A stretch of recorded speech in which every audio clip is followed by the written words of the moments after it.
Hello, everyone. This is Kareem with the Essential Libertarians. I have an amazing guest for you today. Today, I'm going to teach you how to actually do self-governance with ancient tools. So it's not just the tools, but actually ideas from a free market perspective on primitivism. I'm joined by the one, the only, the amazing John Zerzhan, who coined the term, correct me if I'm wrong, anarcho-primitivism. John, how are you? Good. I'm not so sure. I coined the phrase. We sort of got stuck with it. The future primitive. That was a kind of I don't know, handy term, I guess you might say. But it's actually we stole that from a French publication, and I don't even know whether it was a band or what it was. But we like to seem to say a lot in two words. Yeah. And I'm joined by my amazing co host, Jeremiah Harding. So, guys, if you want to keep the Ron Paul revolution going, if you want to keep the ideals of Murray Rothbard alive, please go to the lpmisescaucus.com. Take a look at what you see. And if you like it, go ahead and sign up to be a delegate. John Zerzhan's here. He's author of an amazing book called Running on Emptiness, which I think speaks for itself in our modern day world. And a lot of people ask, I'm an anarcho-capitalist. Why specifically look into other forms of anarchy? And I think there's multiple praxeological reasons to do so. One is that these teachings of anarchy aren't for one specific thing, and we don't need to put necessarily labels on it, even though sometimes it helps for ideas. But we'll get into that with language. But ultimately, what I really see us doing is different ideas of decentralization can work together, whether you're an ANCAP, whether you're taking a look at different communal ideas, or whether you want to reconnect with your ancestors. And to me, no amount of technology, even in the most advanced capitalist society, can make you connect with your ancestors, which to me is very important. And you might say, why would I want to do that? Things like cars, while they can be conveniences, are shaped around society. If you walked around for a long time to the grocery store, well, then someone decided everyone's driving, so now you can't walk. You have to use a car. Even things like shoes. I'd do it anyway. Yeah. Even things like shoes. I found that there's benefits to earthing, having your feet on the ground. And even going further, everybody has a conscious mind, and psychologists do not deny the existence of the superconscious. So I do think it's plausible humans talked telepathically without language. And even first with ideas, I think it's important also that we're going to organize in the World Economic Forum, then honest people and people who can care about decentralization should unite as well. So I'm really excited to ask John Zerzhan a lot of different questions, kind of pick his mind, compare some ideas back and forth. But connecting with other anarchists to me is the best way that we're actually going to not only make it out of this, but make it out of this and have a real system after we get out of it. So these crazy globalist and nationalist systems don't keep repeating itself. So without that further introduction, John, do you want to introduce yourself? Say anything that the audience might want to know? Well, I think what's front and center right now is becoming fairly clear to most people, which is the fact that there is one global civilization now. There's really almost no reality outside of it. And it's just collapsing. It's just failing in every way you can imagine, every level in every area. And I don't know where you find somebody who disagrees with something that's such a public fact, and yet there's not hardly any discussion. There can be, there's a throwaway line all the time about the fact of that, but people don't seem to go anywhere with that. What does that imply? Where does that take us? What the heck? That's where all these systems just fail. You mentioned the technology a few minutes ago, and that's an essential part of it. It's the movement of capital and technology, and it's taking us over the cliff. Absolutely. I mean, the physical environment is a catastrophe, and so is the social fabric, the personal psyche. It's just a total mess, from the mass shootings, the suicide rates, the OD deaths. I mean, you just go down you take a look. I mean, the U.S. is probably worst of all in most of those categories, but it's it's a global thing. Now it's a global thing. Yeah, it's a global thing. And I think the thing I'm actually most worried about, those are all good concerns, but is AI. Because I used to be like, just advanced AI, just advanced technology. I was a hardcore gamer. Me and Jeremiah actually talk about Sonic a lot. And I still like the game. I still, I use a little bit of technology. But one thing I found out is I started to see people like the World Economic Forum. I started to see people saying, hey, we're going to use the AI and metaverse to slowly, I guess you could say, softly coerce people into giving up their physical existence, or in a very, very subtle way of saying, hey, care about this metaverse, care about the digital reality more than the physical reality. And that to me is a sneaky way for them to say, hey, now that we have the digital reality, we can kind of take over. Like a lot of people ask, what would you call these people? And then we've had debates like, oh, there's authoritarian this or communist or fascist. I just say these people are technocrats. If you look at every initiative they want to do, it is microchipping, it is using some type of AI, it's using some type of smart technology. I love how they call it smart technology, which the technology might have a complicated algorithm, but it's being used to enslave you. So I'm not sure if you're familiar with all that. Are you familiar with some of these like globalist agendas and well, yeah, and there's an overall de-skilling. The smart thing is so ridiculous. People are being dumbed down in every way. I mean, we're going to be left with we can tap out stuff on a computer as long as that exists, and when the whole thing collapses, of course, that won't exist. So then we'll be left with nothing, and unless we start waking up to how bad it's really heading, and develop some capacities and skills and something outside of cyberspace. But of course, metaverse is as you say or implies just the opposite. We'll just exist as avatars, and it'll be dematerialized existence. I mean, it's almost impossible to grasp the intention there, and the well, I mean, it gets back to fundamental things.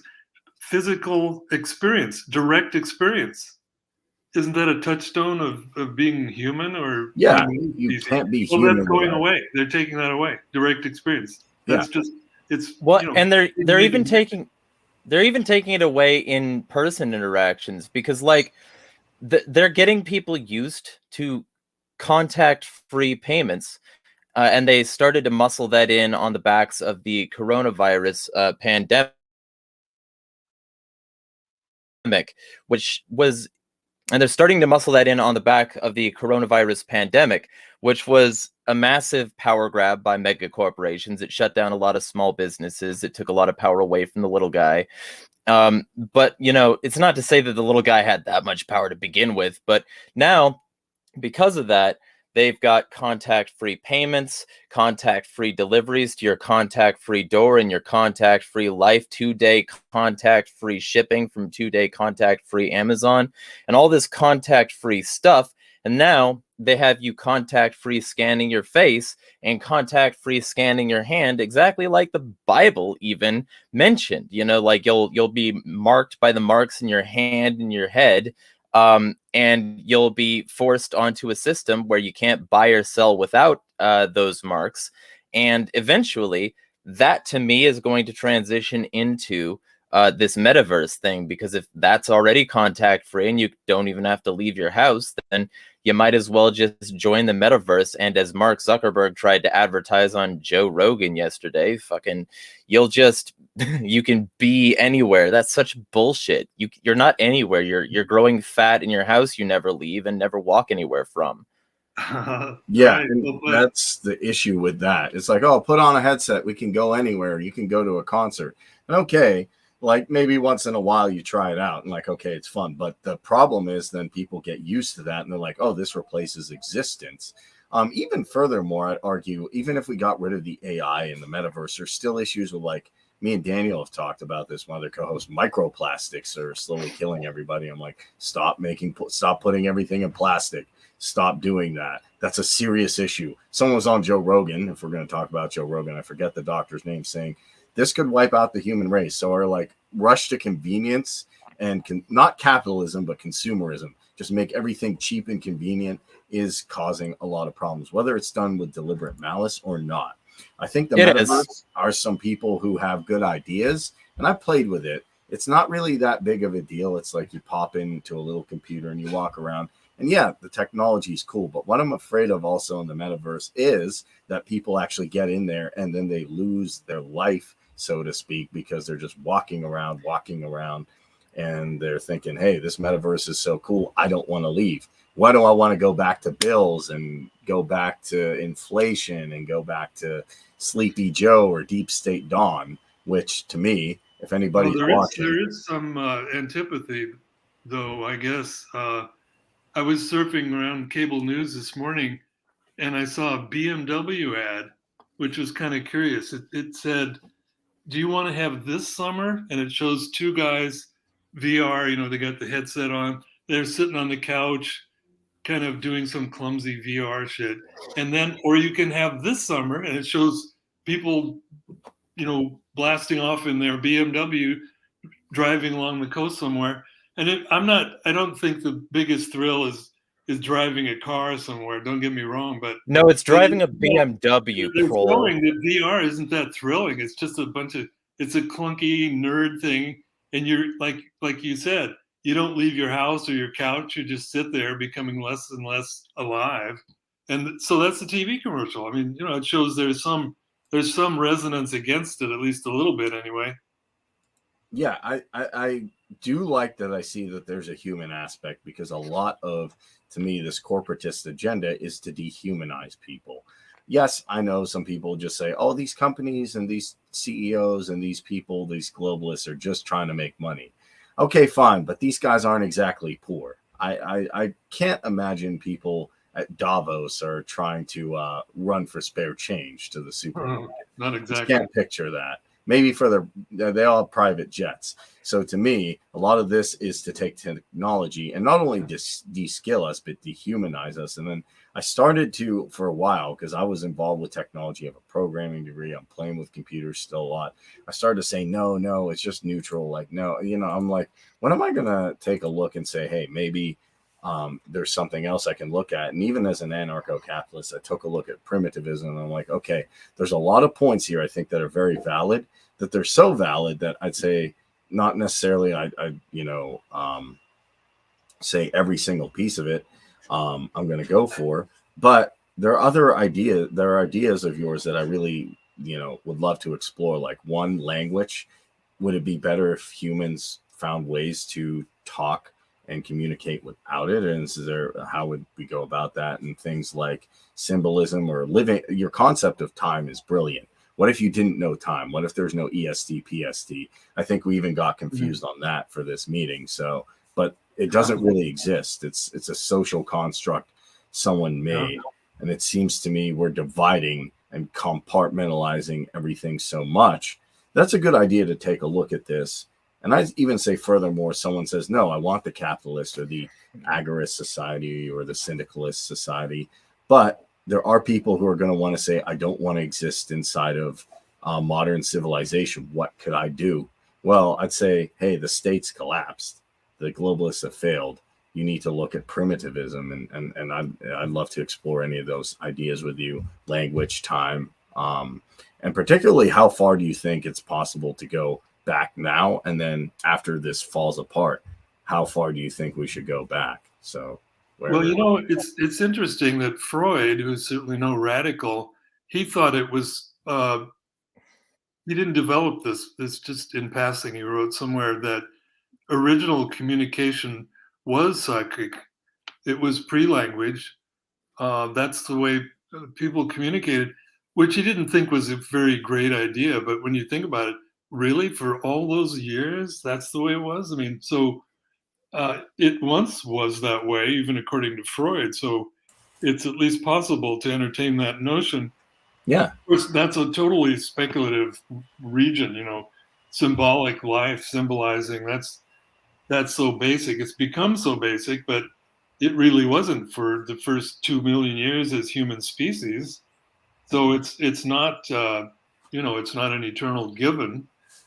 And it's possible to look at it that way. What I've written about language is, I mean, I grant it's speculative. It's probably the most speculative part of the stuff that I've looked at, but I think it's good to look into that. Yeah, well, actually, funny enough, I when I was younger, I was actually like, trying to say, hey, I wanted to look cool. I wanted to be like the popular kids in high school because that's the most important thing, I guess, when you're 15 or 16.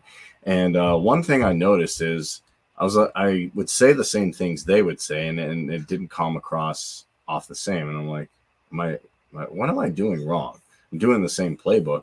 And then I started to look at people who were confident and not. And I still say today, even in the most advanced civilizations, body language, how you present yourself is more, I would even say 90% body language, 10% spoken language. So I think there is something to be said for taking a look back at just how conventional language is used. And even furthermore, I think we're all, I know people would say, hey, you're going too far into metaphysics, and that's fine. I have an interest in that we all have a subconscious mind, and it's all connected to the superconscious, and that it is plausible to know that, hey, we could communicate with thoughts or telepathically. And if people say that's a little crazy, I would say all the technology we built is to build communication to emulate a specific region of human existence that our ancestors had or that we lost. So to me, the internet is a way, good or bad, and I think you could argue both, for us to communicate that maybe was lost among our ancestors who we could telepathically talk through their individual subconsciouses through the superconscious. Is that plausible? Well, I don't know. The overall thing, though, is the lack of social connection. Social media is antisocial. I mean, Mm-hmm. the reams that have been written about loneliness and anxiety and disconnection among people is it's huge. You could fill many buildings, with with everything that's been noticed about that. I mean, it has failed. The more and more symbolic we become, the less connected we are, and that's one of the most fundamental lies of high technology. Look how connected we are. What? Look how connected we are. It's just giant how separate and apart we are. Community is a casualty of mass society. I mean, all this is the direction of all that and the arrival of this dystopic reality. I mean, I think you'd have to call it that, is manifest. It's just too obvious. I mean, Yeah. you can say that until you're blue in the face how connected we are, but it's a lie. It's not true. It's symbolized, I think, best by Neuralink, which is an Elon Musk project, who is the grandson of a technocrat in Canada. And Elon Musk sucks wet asshole, and I've made that point so many times. I hate him and everything he stands for.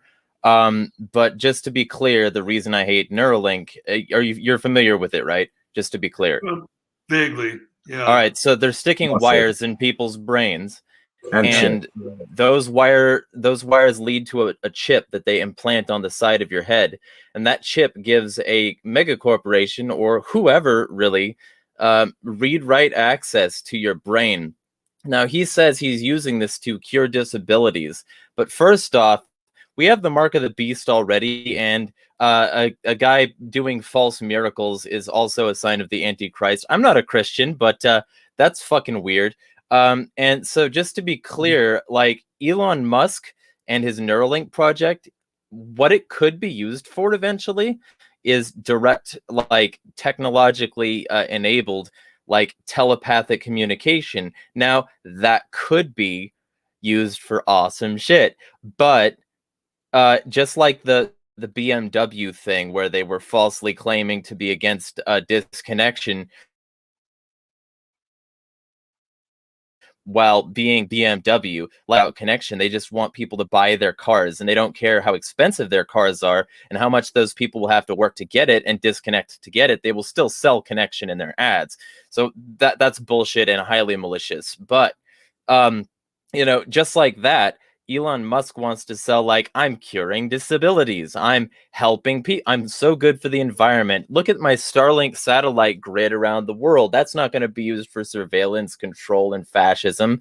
It's for helping poor people in other countries communicate with each other because they don't have the advancement we do. Well, maybe They shouldn't have the advancement that's going to give money and power directly to the person who's sticking wires in people's brain for input, output, read, write access. Like, maybe that's a fucking problem.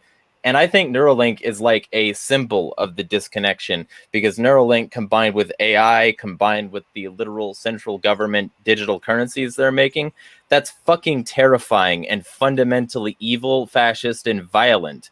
But I get called crazy. I was called crazy for years for even talking about any of this. Yeah, because people all like jump at and they're like, Elon Musk is great, Elon Musk is this and that, and fine.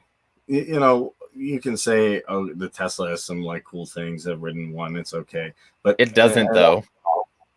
Like, but here's the thing that gets me is all these I want to help people is almost the ruse. Like, if you look past dictators, always it was never I want to enslave you. It's I want to help you out. These people are causing problems. They're oppressing you and stuff. Now in modern day, I want to help social welfare. I want to help. If you look at the World Economic Forum or the Council on Foreign Relations or any of these things, you don't find like ha ha ha, we're gonna rule all of you guys like the Disney villain or whatever, like comic book villains. You say we want to help. We want to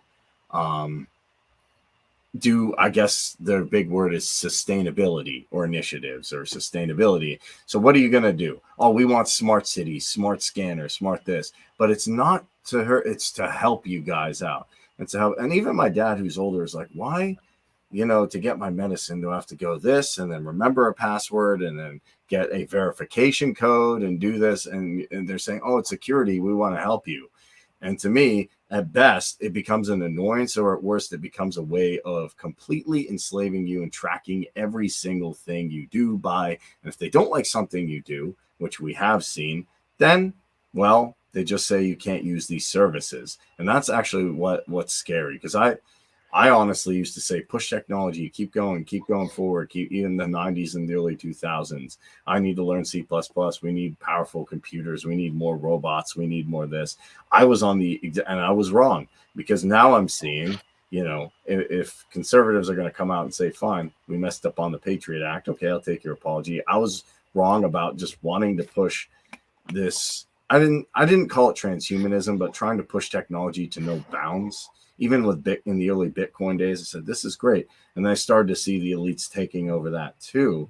And now it's kind of got me like, okay, we have to use technology at some point in this level to talk, but maybe our dependence on it is too high. And maybe if we're really going to have the best capitalist society, communal society, or primitivist society, then we need to have the honest discussion of how technology is being used to enslave, what pieces of technology can be used to help, and then what are we going to do going forward? How far are we going to advance? Like, do you think agriculture, we like, because even agriculture, if we look at a lot of food we're eating more food, but it's less nutritious. You can eat a ton of food and it's junk. Now, I know Insanity Free's eating pretty good with his tacos and chili dogs. But what are your thoughts on that? Like, how agriculture, and then like if we're going to create these societies, how far back do you think it's feasible to push it now and then? Well, agriculture, that's, in other words, it's domestication. And that in itself, whether it's enslaving people or not, and I'm not glossing over that, but by its nature, it destroys things. Joseph Tainer wrote The Collapse of Complex Societies back in the 90s, and he just pointed out civilization always takes the same course. It's a parasite that ends up consuming its host. It goes past its carrying point, and then it's over. And now there's only one unitary, globalizing, totalizing civilization, and obviously it's failing. So I think, you know, it's necessary to look more deeply, because, for example, Neuralink, you know, you were talking about that. It's hideous in itself. Yes. Whether or not it's part of the agenda of some elite wanting to enslave you is almost irrelevant, because it is existentially enslaving. That's, you know, human machine interface. Well, you don't want wires in your hideous. brain? You can leave out the rest of it, just because if you want to start with the basics, you know, take what is the nature of that? It's just evil. I mean, you know, the rest of it, what you say is true, but I mean, it's more basic than that. It's more fundamental. It has to do with domestication of the species, of the planet, the progressive ruin of the natural world, all of that, which is just galloping forward. And by the way, I got to say, I'm not in favor of a buying and selling society. I'm anti-capitalist. Okay, free market stuff that it's a fantasy. It would be nice if that would be somehow conducive to community, but it's another part of the problem, in my opinion. It's not as basic as civilization, but it's right up there in terms of ruining. Markets have never been free. Like, they've never been free, but still somehow people get to say that, oh, capitalism did this awesome thing, free markets did this awesome thing. Fuck you, they didn't. Like a common person might have. It's always been a subsidized deal. That's yeah. Here's what all tells you something about capitalism itself, if you know, in my opinion. Okay, but to me, capitalism is, if you just break it down, it is being able to own private property and being able to trade freely. That's, to me, the main tenet. Yeah, that's the essence of capitalism. Private property, where did that start? It started with domestication. We used to take what nature gave, and then we decided to divide it up and put up fences and fight wars over who owns the property, what nation controls the rules of property. That's all wrong. That's all a mistake, and that's where it starts.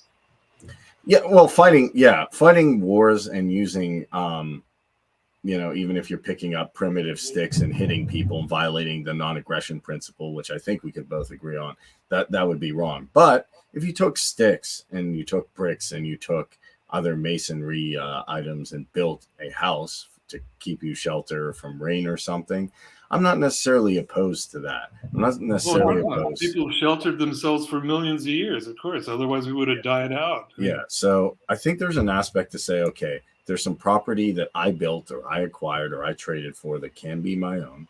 And then that's the start of it.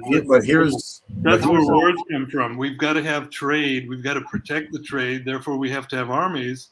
And the whole thing is a disease spiral that just goes on and on. What if there was no private property? When we were hunter-gatherers living in face-to-face, decentralized community, that didn't exist. People like that didn't even have a notion of private property. Yeah. I own this. Actually, here's what I'd say, John. That's a sickness. Okay. Here's actually what I'd say. If there's no overall state, like if there's no overall Neuralink guys, if there's no globalists, even if there's no nationalists, like we clean the slate of those guys, which to me, they're failing on their own. They're pulling their own things. And I know people would say, why you again? I mean, there's people in California that don't like people in Texas. And I know people in Texas who would say, I'd rather work with someone from Mexico than that. So nationalism to me even is failing. I would say this, if there's a decentralized society, I think it's feasible for me to say, okay, I'm going to try my private property and trade and technology that is going to be used for decentralized means for social cooperation. Other people like my co-host Jeremiah can try more of an agorist lifestyle. I have friends who can try maybe a syndicalist lifestyle, and then there'd be people who say like, no, I don't want any of that. And I do want to have hunter-gatherer societies. I'd say I honor that decision. And even though maybe I wouldn't personally want to like that, that's to me even another reason I brought you on here is because we do differ on that. But I think we can still build coalitions of people with like-minded stuff. And it kind of pisses me off that there's people like Noam Chomsky who say, oh, I'm a syndicalist, I'm this. Get your medical procedure that the establishment wants you to take, which you can kind of tell what I mean by that, hopefully. And then do this and do that the state wants to do. But, ANCAPs can't work. Anarcho-primitivism can't work. So that I don't like. But I can actually come outside of the bend and say, hey, I think there's actually a lot of benefits to hunter-gatherer. You're not domesticating animals. There's less parasites. There's no microplastics. There's clean water. There's good food. You have actual communication. You're connecting with your ancestors. You're probably learning how to meditate in specific societies. And you probably don't have a lot of tooth decay or other issues.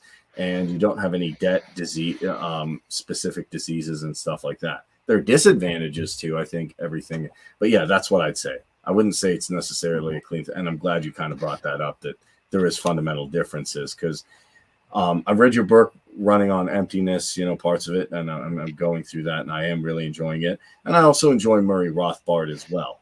I'm more on Murray Rothbard and seeing what to do there, but I definitely think you have very good criticisms of modern consumerism and modern technology, especially how these technocrats are using it. So hopefully that's it. Yeah. Well, we can fight it out in a non-abusive way, I think. Yeah. It's the choice about what to do with the technology. I think one thing to add is that it isn't a given. I mean, where does any of the technology come from, really? It depends. And here's where the left has no answer whatsoever. They want to preserve all the technological systems and everything, but that means. And a friend of mine in Detroit always used to say this. He would be arguing with those types, and he'd say, "Oh, does that mean you want to go down in the mine?" And the leftists would go, "What? Oh, what?" And he said, "I wouldn't go down in the mine unless there was a gun at my head." And of course, there is an economic gun at a lot of people's heads. That's why they're stuck in the mines. But some millions of people have got to be doing the mining and the assembly line and the warehousing and the driving and all that stuff, so you can have the nice shiny technology. Otherwise, it doesn't exist. So who's going to do it? I don't want children, obviously. People That's the being down in the mine, not for a second. So screw it. Yeah, me and Jeremiah were talking about that. I was making like a joke, like these environmentalists, or they get Greta or whoever, and they say we want green cars, we want this, we want green everything, we green, which is funny because that's all their thing. Everything comes back to climate change. Why didn't I win the lottery? Oh, it must be climate change. Why didn't my internet work? Why did we get confused on times? It's climate change. To me, it went from like Trump to Putin to climate change. Like, what do I blame everything on? Spin the wheel. Climate change. And to me, there were cars that if I'm not going to go too crazy on the conspiracy stuff, but that run on air and run on water, they didn't want that. So to me, there are people who want to go down in the mines and mine lithium, which destroys whole mountains. And people don't get that. I'm not saying fossil extractivism. It's always been a matter of extractivism, and now they're running out of stuff to extract, and they're calling it green and sustainable, which it isn't. Yeah, and I'll argue that point is correct to a certain thing. Now, fossil fuels, I'm not going to say, there's no environmental effects.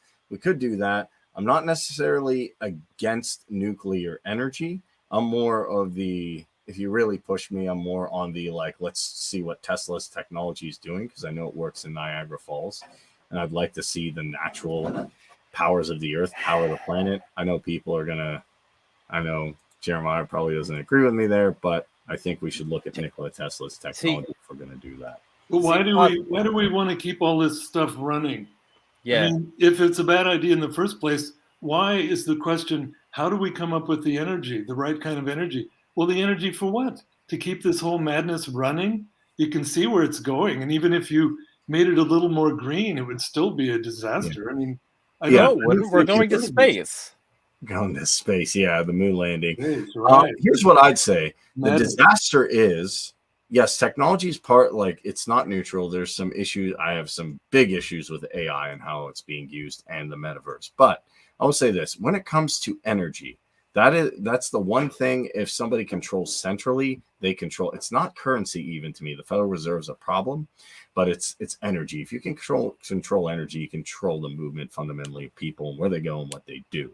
So I'm saying the reason Tesla is so profound in energy is to actually get away from the system by saying, hey, the world is actually wireless before it was wired. And we can solve a lot of these problems by actually going to something that completely non-technological? No, but I think it's taking it one step further where, okay, General Electric's not controlling everything. Nuclear, even we can say, fine, I don't necessarily even need to look at nuclear power plants or fossil fuels. We can, and I think those are better alternatives than lithium and destroying a whole mountain. But I'm trying to find the best alternative, and I do believe that is Tesla's. That's where I'd stand, is Tesla's technology. I'm not against using a little bit of technology if it's decentralized and it's going to help people live a little better life. But I am. But again, you've you've glossed over the question. Where does it come from? We can talk about the control of it and which way to go with it. But again, it doesn't exist without the enslavement of most of the people and the systematic destruction of natural world. It seems to be the simple fact. Where does it come from? Again, the people in the mind. I mean, otherwise you have to say, I'm fine with all of that suffering, those stunted lives that where people have to slave away to exist, to eat. What kind of world is that? That's the basis of your mass society? That's wrong.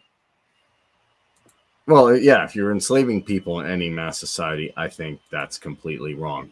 Why I'm opting for Tesla stuff is my understanding it comes directly from the earth. Now, Jeremiah, you can feel free to step in and correct me at any time because I'm not a physicist.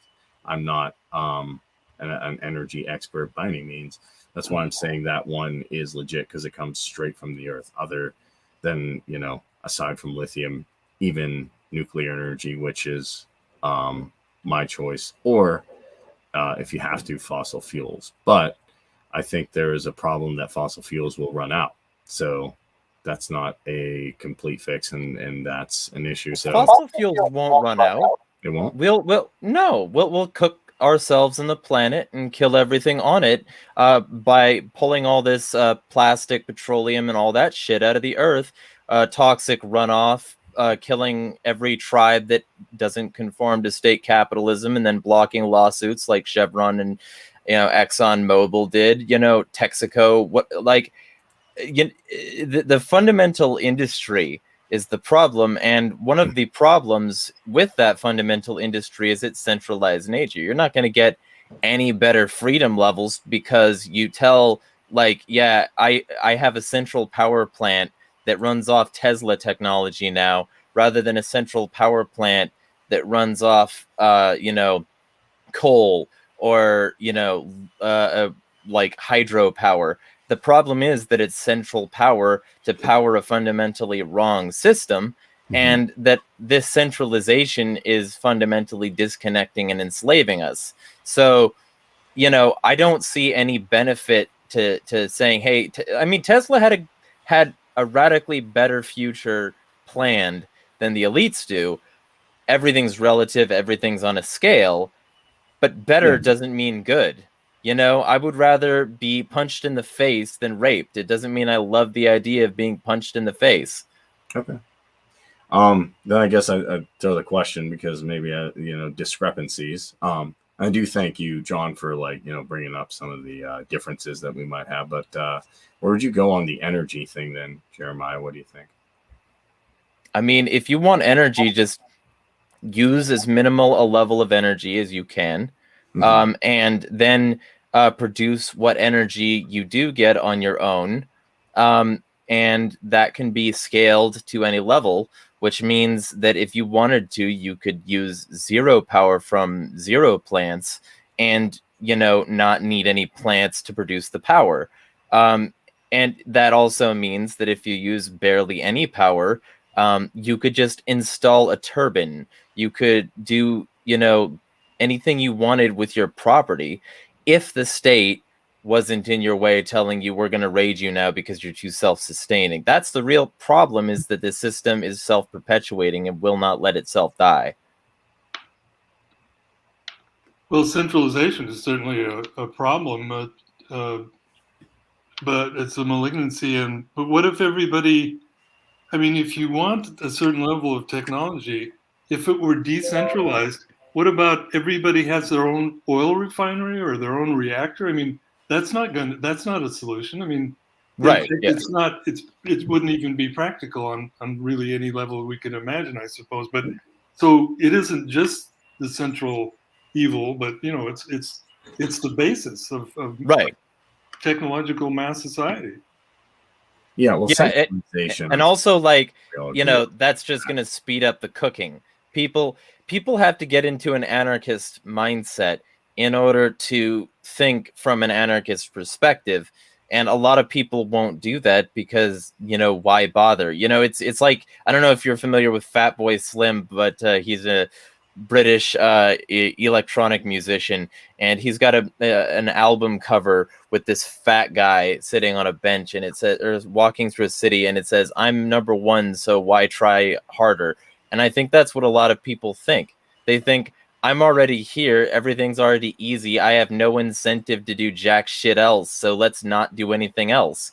And so I think that's like a key part of the problem, is that convenience has created a society that doesn't want inconvenience. Like, I get told I'm uncomfortable an alarming amount these days. Like, fuck your comfort. If I'm right, shut the fuck up and accept it. Yeah, that's the reality, isn't it? And we're having this conversation. We're all comfortable. You know, I mean, it's the whole problem is still there, but I mean, we're okay. I mean, I'm not freezing or or whatnot, but so I mean, it's a little unreal. I mean, we got to admit it. We're all part of the deal. We're part of the deal right now, and it's hard to imagine rewilding or de-domesticating or any of that kind of stuff, because look, we're, even as bad as it's getting, we're still kind of okay in a way. But how do you get that equilibrium between, I'm going to have my needs met, because I do believe in Abraham Maslow's hierarchy of needs. Okay, you need food, shelter, love, all that stuff. How do you maintain that need in a hunter-gatherer society and kind of create an equilibrium so you don't go too far and then say, okay, fine, I'm going to go, I need a car now, I need this, I need this. Yeah, that's a good question. I mean, we don't know what the consciousness of people, thousands and thousands of generations ago, but we do know some things, like where did the origins of war, was there organized violence or not? And there isn't any evidence of that. I mean, I'm not saying it was some perfect angels, living somewhere, but I mean, that's the state of the anthropology of the literature. That's why it's being attacked by some of these people on the left. Ironically, David Graeber and David Wengrow, this new book, The Dawn of Everything, they're trying to argue, oh no, the origins were fine. We could go back and forth from into hunter-gathering and out of it, and cities were fine and democratic. Well, that's just bullshit. In fact, it's very conservative to argue against the main lines of standard anthropology, which knows different, which has located the origins of a lot of these problems. And again, as I say, it's a very big irony that it takes the people on the left to come around to argue in favor of a dying civilization and say, oh no, it was cool, we got problems, but it was cool, and it's still cool. I mean, that's crazy, man. Hey, traitor, they have to sell books. But you can be honest in your work or not. I mean, I don't think they're honest. They're messing with the evidence. I have a friend who's writing a book about their book. Oh, good. My point to show what crap it is. Yo, once that's out, you got to link me. Will do, man. I'll send you my email. Thank you. Jeremiah is working on a book also to talk about how different anarchists can cooperate, and I'll be working on a book in the future, a couple ones to talk about that and talk about some other different subjects around how free market capitalism can work and how different societies like that can work. So it'll be interesting to see that. For me, though, the hard part is this: if you have a hunter-gatherer society and you say, okay, I'm going to stay like that, if somebody says, okay, I want to leave, or I want to kind of revert, or I kind of like, say, the Amish. I don't know if you consider the Amish close to a primitivist society. I don't know where that would go on your scale, but say an Amish person says, I want to go and experience a different type of living, whatever that is, then can they come back? Do you think that can work? Do you think you can transition from hunter-gatherer, try different things, and then say, no, that wasn't for me, and come back? Because I can see some plausibility in saying, okay, I want to try something. I want to try different ideas and say, okay, maybe I want to live in a city for a while. Okay, that didn't work. I want to live out in the country.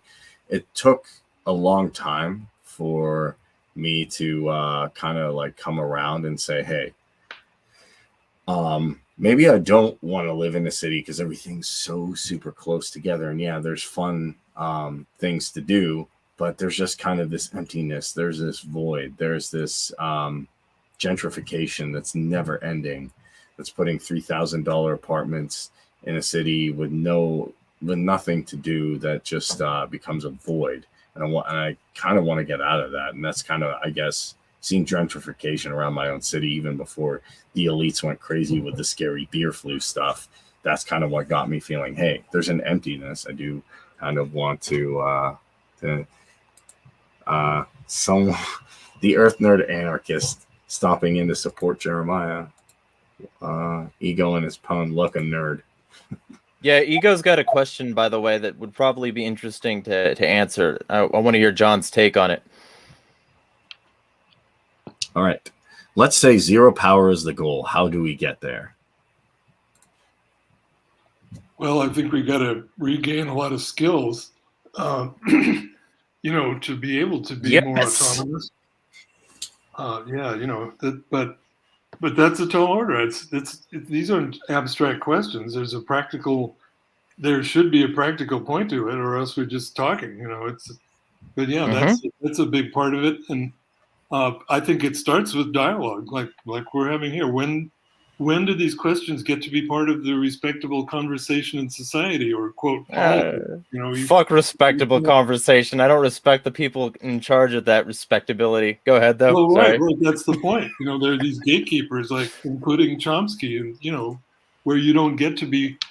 That's not the dialogue that's happening.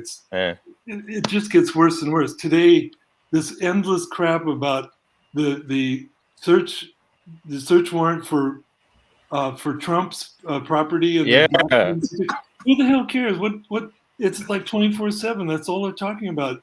And meanwhile, I mean, there's reality out there. That's not part of the thing that we talk about, is it? I mean, it's crazy. Well, they would rather talk about the FBI raid on a very rich person than the fact that the FBI exists as a structural problem, and that maybe we shouldn't have a federal bureau of investigations, because a central agency that can decide from the top down how this fucking huge place, unnecessarily and disorganizedly huge place, is run is a problem. There you go. Yeah, I'd even argue we shouldn't have a federal government, and we should scale back state governments. And that would be a good start. And actually, here'd be a question, John, to really, I'm interested. The hunter-gatherer society would, since we're all anarchists here, I think we'd all agree, like, let's get rid of the state or decentralize it to the smallest level possible. Would a local hunter-gatherer society have some type of governance from a chieftain, or like a city council, if you want to call it that, or some kind of an elder council? How would you kind of envision that, like, working to set like rules and laws and boundaries and before chiefdom set in, big man role and all that stuff, it was much more egalitarian. And there's a physical evidence of that, by the way. I mean, for example, you can look at different campsites, different hearth sites, and look at the things that were owned at the different fire sites, and if everybody has roughly the same stuff, you can pretty much conclude that it was egalitarian. Or if one person has a big pile of petrified stuff, that must have been somebody who was in charge of that type of physical evidence. But one thing about the way violence or conflict was resolved was, you were mentioning a little bit before, Kareem. And that is, with hunter-gatherers, the main way, if there's a problem, you're free to go to some other group, some other community. And that's, and maybe they would kick you out or whatever. But I mean, instead of escalating it to organized warfare and so forth, that was the main mechanism, as far as we understand it. Yeah. There's a freedom to go wherever you want. Within reason, of course. No, obviously, but like how I kind of picture it is this: like, okay, you'd have the chieftain, or you'd have some kind of like elder, and they say, okay, I don't want to be part of this, and then okay, I'm going to go to the city, and the city has a city council and then capstan. You're like, no, this isn't working, and hey, you could say I want to work with a syndicate or a confederate, decentralized, union type thing, or even try a communal thing, and then try those out. I think the important thing is that different anarchists who have different ideas about how things could work actually sit down and say, okay, well, this is kind of the world I'd like to see, and not centrally plan it, because I'm not a central planner. I don't know how things could ever work, because humans are complex, weird, and different, and that's why central planning always fails, because I've argued there is no way, I don't care how smart you are, that you can know what's good for 330 million people or 100 million or 10 million people. And even if you did, you can't enforce it on them, and that'd be wrong. So ultimately, yeah, I would love to see kind of how that would work. What's kind of... The thing about that, you're posing the question of choice and mobility. I mean, when does technology ever go backwards? I mean, society, everything is tied together, and that's one reason why it's hard to change it. But it's a coherent thing, and we don't operate in a vacuum, is what I'm trying to get at, where you could go here or there, or that's not the way it has evolved, and it's getting more totalizing. I think you probably agree with that there's less opportunity to do that. We can do that in our heads. Imagine what kind of world would be more satisfying individually to you or me, or you know what I mean? But that doesn't mean, you can just kind of rotate around to your desire. It's, society doesn't change that in that way. Well, also, like, it's sort of a self-feeding mechanism of a variety of different things, because, like, for instance, cities and urban sprawl. When you have a city, the point is that you're supposed to, like, centralize everything. There's supposed to be a thing for everything in that city, and a way for everybody to sort of specialize in some sort of skill in, like in the pursuit of maintaining that city. It's like a super tribe. But, like, once you get past that, like that city's sort of threshold and limits, and it starts to expand, then eventually the city is going to stop getting taller and start getting wider. There's going to be more cars on the road, which are going to block it up more. Those cars are going to require a wider roadway. Nobody's going to consider the fact that maybe this is part of the problem. That roadway is going to require more resources, more land taken away, which is going to make that land useless, which is going to mean that city can't be localized with its resources. And then that city's resources that it's localized with are going to slowly require further and further expansion, which is going to require more and more roads, more and more cities, and more cars. And to me, that's why I keep on issuing air quotes when you say civilization, because, like, that doesn't sound fucking civilized. That sounds barbaric. And the fact that we can't get to some sort of equilibrium at all is probably a sign that there might be an issue with the idea of equilibrium with these concepts to begin with. Yeah. Moving from band society to larger groupings, to villages, to towns, to cities. I mean, that's the way the cancer develops, and it's probably a bad idea. It probably departed from something that was very workable and stable for so long, and didn't create all these problems. So I guess the $1 million resource, or the $1 million question, or whatever you want to propose it, is this. I don't even ask you, John or Jeremiah. Okay.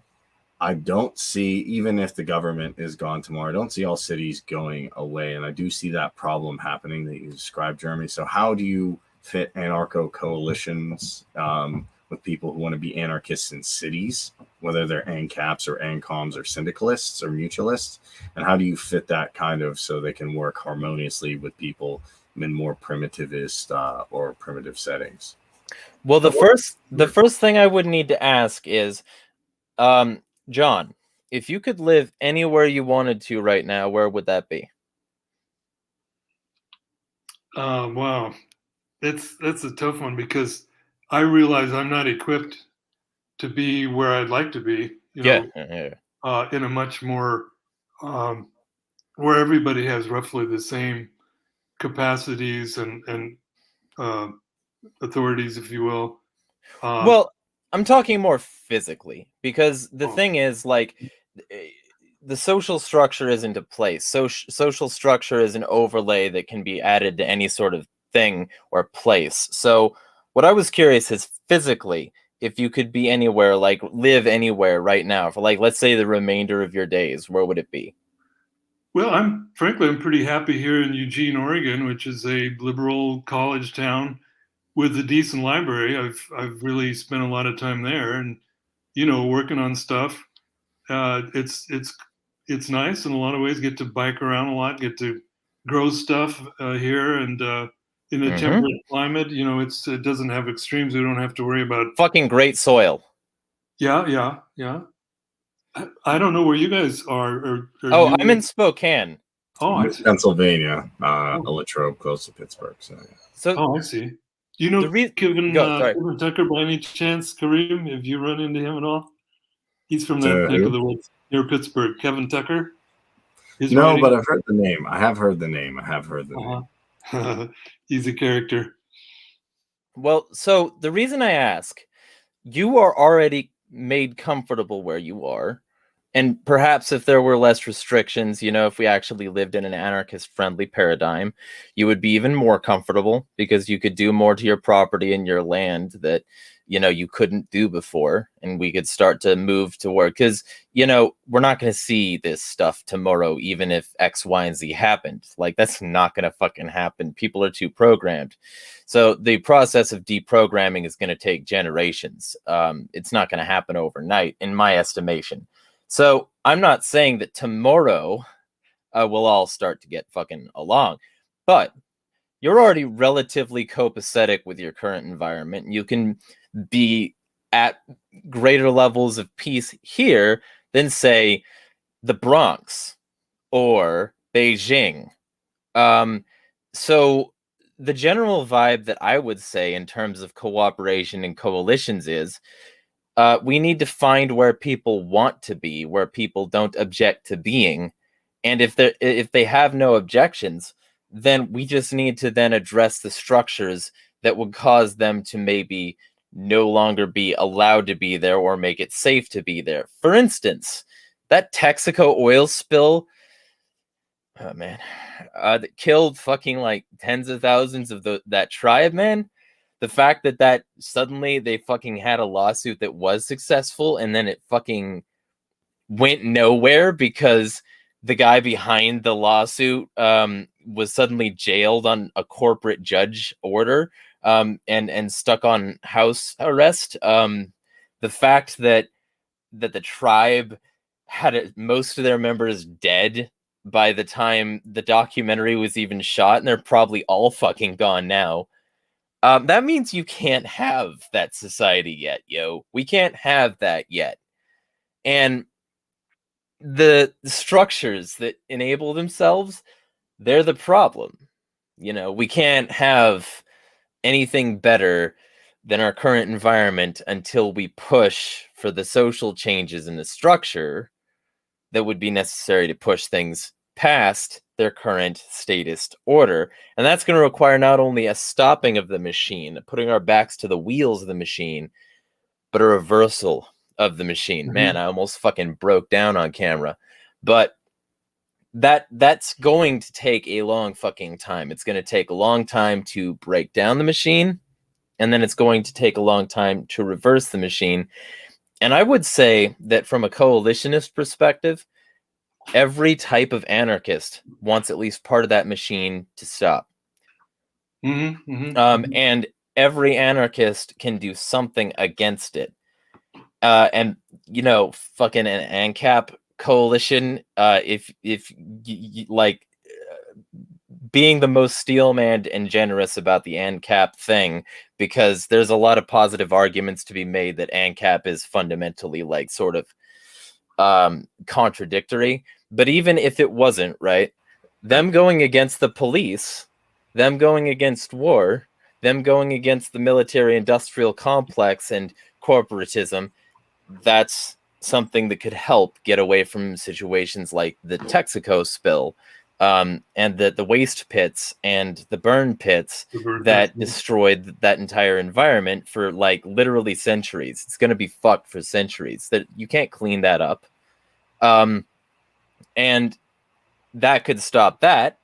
The agorist end of it could say you in Eugene, Oregon can start trading with your neighbors instead of Walmart, assuming you go. I'm not placing any assumptions here. I'm just saying, like, your neighbors in Eugene, Oregon who go to Walmart could get tomatoes from you instead of them, if you made tomatoes, that is. You know, from a syndicalist perspective, they could start unionizing against every aspect of corporate tyranny and say, no, we're not going to take that, and Amazon and Meta get out of our neighborhoods. Yeah. You know, and that's some very good stuff. I've got to sign off now, you guys. I've appreciated this. I'd like to hear more from both of you, and hope we can. I'd like to stay in touch and argue stuff further. Yeah, well, definitely. I think that's what we need to do. My only point was that, like, I think from that coalitionist perspective, I think we have more in common than we don't. Yeah, and like, and that's where we need to start, with that commonality, because the state, the state wants us divided. That's the kind of energy. The ultimate thing. That's why people like, Chomsky and the thing, like, the state wants us to fight each other. Hey, you with this flag. Hey, you with this idea. You fight each other. But well, there's a way to fight that's that's useful, too. But if people who consider themselves advocates of decentralization or libertarians keep fighting the state, then I think we actually have a chance to beat these globalist organizations. And I don't think replacing one, as Jeremiah put it so good in his video, you don't have to be in NATO not to be a globalist. And there's lots of people out there who say, oh no, their world order is bad, but mine's good. And to me, no, that's just another form of slavery. Well, it's been good. It's been good. Do you have any final words with you guys? Yeah, do you have any final words, John? Thank you so much for being on. No, a lot to think about, and I hope we'll have more dialogue, quite frankly. Yeah. Well, I'd love to have you on mine. I actually am about to restart a podcast for a site I write for, which is Agorist Nexus, and we'd love to have you on there at your convenience. So there's a lot of places for that. That's great. And ultimately, like, I want people to start thinking more your way, because your way is considering structural and root problems, and unless we're willing to strike the root, we'll always be fighting fucking trees. Yeah, and literally, I think that's a good way to kind of leave off with, like, a primitivist perspective. I don't want to be fighting trees. I actually want to be solving real world problems. So thank you so much, John Zerzhan. I'll definitely thank you guys. Contact you again to get on this. I appreciate your time. Thank you so much, Jeremiah. Thanks. My name is Kareem. I was your host for the Essential Libertarians, giving you the tools for self-governance. I think this is the first time in anarchist history, whether we agree or not, that we got someone who's an advocate of capitalism, agorism, and primitivism all to sit down and talk. So I think it's a good step. Could be. Take care, you guys. Take care. Be well. So much. Thank you. All right.